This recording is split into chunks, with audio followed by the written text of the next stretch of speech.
थे। आपका बहुत शुक्रिया।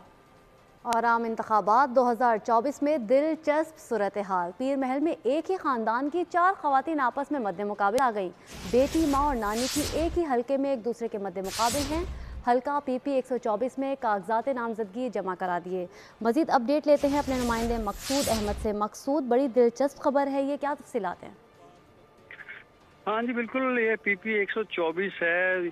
इससे पहले ये मखदूम सैयद अली रज़ा शाह साहब यहाँ से MP हुआ करते थे। उनकी वफात के बाद जो है वो इनका ख़ानदान सामने आया है। उनमें जो है सोनिया बीबी पिछले इलेक्शन में PP 114 से MPA थी। उसके बाद जो है अब जो 2024 का इलेक्शन होने जा रहा है उसमें सोनिया बीबी, उसकी वालदा शमीम फातिमा और सोनिया बीबी की जो बेटी है फातिमा अकबर, वो इस वक्त मैदान में, और उनके मद्दे मुकाबल उनकी एक सौतेली माँ है साइमा बीबी, वो भी मुद्दे मुकाबल है। ये चारों एक ही खानदान की खवातीन हैं और जो एक दूसरे के खिलाफ जो है वो इलेक्शन लड़ रहे हैं।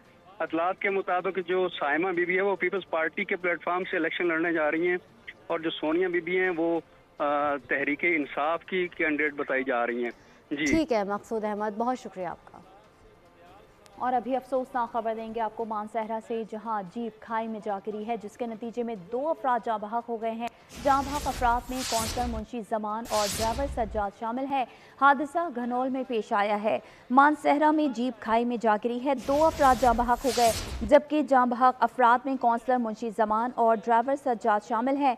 हादसा घनौल में पेश आया है। इस्लामाबाद में टारगेट किलिंग सर उठाने लगी। ताजिर सफदर सिद्दीक फायरिंग से जाँ बहक हो गए। पुलिस के मुताबिक मोटरसाइकिल सवार मुलजिमान ने फायरिंग की और